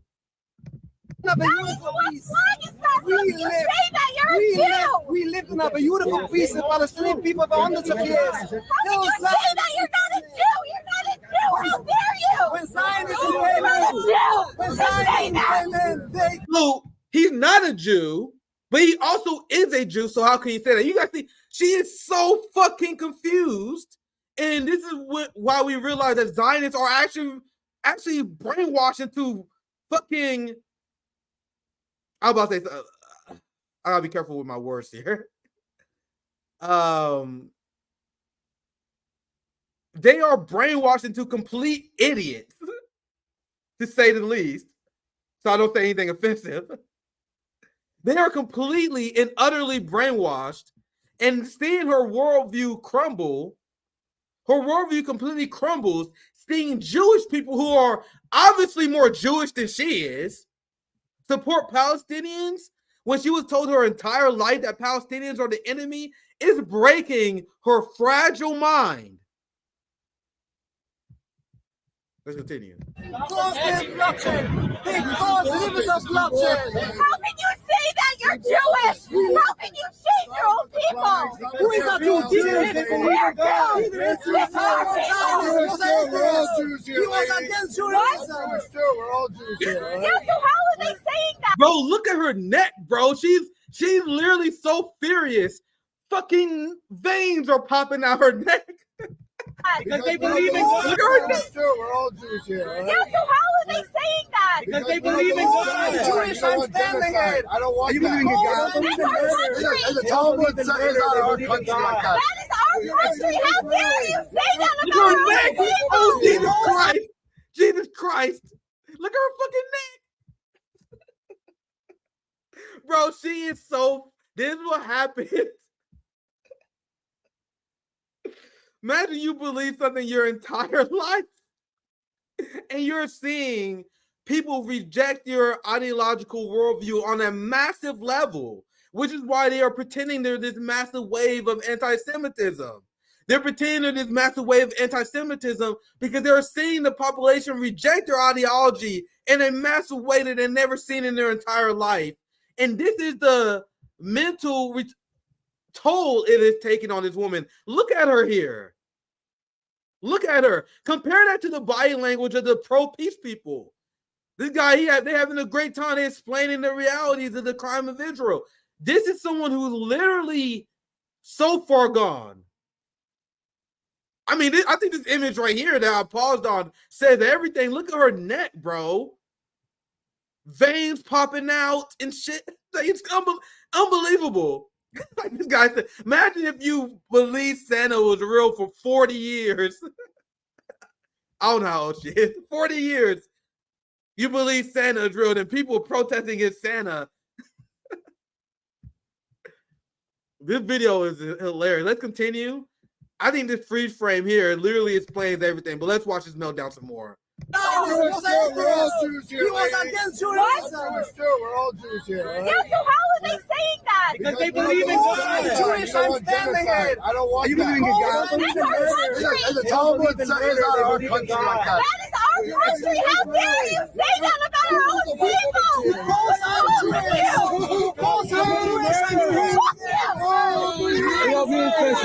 Look, and then the Zionists explodes in rage. You gotta see how they immediately go to violence. We was told the pro-Palestinian side was violent, but we keep seeing Zionists lash out in violent rage over and over again because that's all Zionists know. They are barbaric, violent thugs. Now watch this thug. I know they like to call people thugs. Watch this thug going through full assault mode, and the only reason she didn't assault them because she's physically unable to. Like, bro, just her freeze frames alone, man, says everything. These freeze frames, someone says meme fodder. Bro, just freezing the video shows you everything about this story. This video alone shows you everything. Like, if you want to educate someone about the Israeli-Palestinian conflict and you're starting from square one, I recommend show them this video. Holy shit, like this video, maybe I might be hyping it up too much, but this is way more than just entertainment. This is way more than just ha laugh. You know what I mean? This video says everything about the fraudulent ideology of Zionism. And as one of the commentators see, because you guys are literally cracking me up right now, Zionism is literally a mental disease. This person is diseased mentally. All Zionists who believe and support genocide, who support bombing and killing tens of thousands of women and children. You support using starvation as a tool of war. They're going after international courts of justices. You have to be mentally deranged to support this ideology.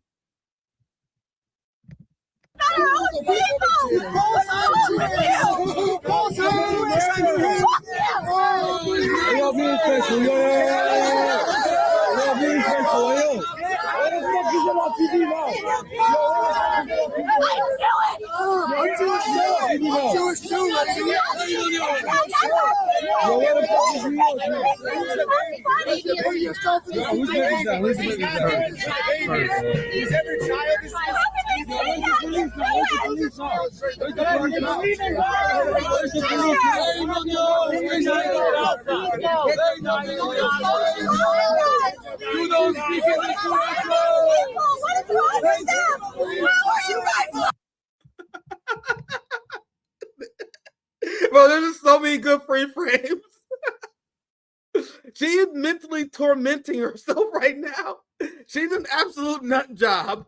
But I don't think she's anything different than an average Zionist, my friends. How is she different than an average Zionist? How is she different from Donnie Deutsch, who says that there's no such thing as civilian deaths? Israel doesn't do civilian deaths because anyone who's against the state of Israel is a fair target, including a 6-year-old girl.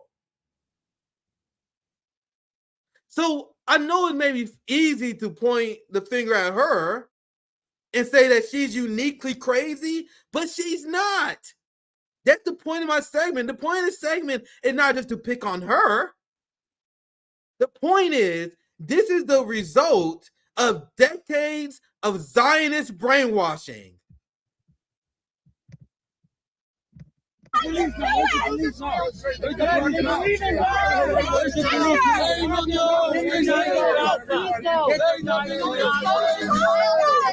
don't speak English. What is wrong with them? How are you guys like that? Genocide. This is not what Jews This is not what Jews respect for. Shame, shame,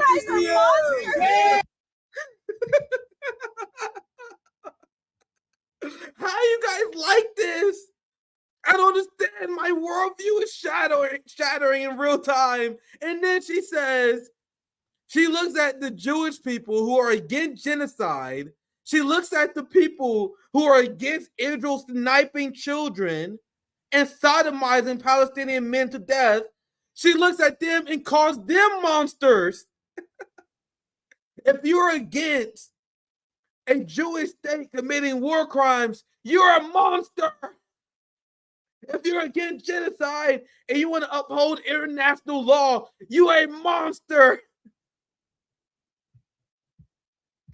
I literally couldn't make a parody. Like, if I was to make a parody of a Zionist like this, you guys think I would be overdoing it.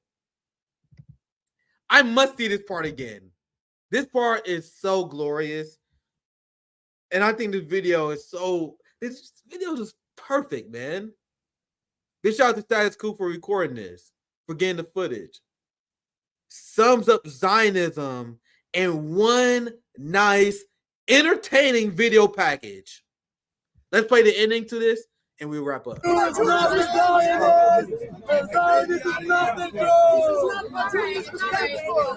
Shame, shame,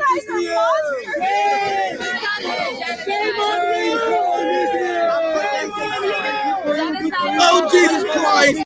Oh, Jesus Christ, she has a kid. She said, you guys are monsters for opposing genocide. Bro, this child here is about to grow up to be the most unhinged, genocidal motherfucker of all time. I promise you. This, in 30 years, you're going to see this kid host like a fucking kill all Arabs fucking rally. That kid is fucked, man. That kid is so... Imagine the amount of brainwashing this child is about to go through in his life. It's so bad where this guy who's obviously with her, he leans in and like, hey, man, you kind of fucking making an ass of yourself. Wait, that's the guy who told her to leave, right? Look.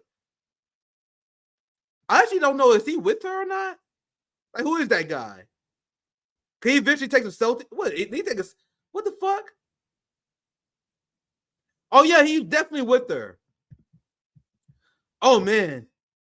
I feel bad for this motherfucker. Not really. He's a colonizer, too. But you know that he has to deal with her shit. He has to deal with her shit all the time. He has to deal with this shit all the time. Oh, goddamn. Come on, Karen. God damn it. Come on, Karen. You fucking about to have a mental breakdown again. Yeah, that's the baby daddy. Oh, Jesus Christ. Can you imagine this guy, how he actually is, though? I don't know. This video is hilarious. We have Midwestern Mark coming on tomorrow. Already went way long now planned. Hope you guys enjoyed the conversation with Q. It's always pretty chaotic when me and Q are live on stream. Once again, for those who haven't heard, I'm going to be in Chicago giving a speech at the Worker Strike Back action in August. Shama gonna be on the show next Monday. I was on Shama's show yesterday on her new podcast with Worker Strike Back. So maybe keep an eye out. Now I don't know when that releases actually. Keep an eye out for that. Midwestern Marks tomorrow. Jill Stein will be on the show Friday. Oh, Jamu Baraka's coming on Wednesday. Oh, Jesus Christ. No, Jamu's tomorrow. Oh, sorry. I misread it. Midwestern Marks is next week. Jamu is tomorrow. Damn. Banger after banger after banger after banger. We have Jamu Baraka on Wednesday. And then we have Jill Stein coming Friday. After all the guests we already had, we just had Q on. I had Shay Bowles on Saturday. Dr. CBS on Friday. Bro, tell y'all, we got bang after bang on RBN. Make sure you guys support the channel. We got so much great stuff that's coming on. I got a hotspot video that about to drop anytime now. So thank you guys for following our work. Peace out. Have a good one.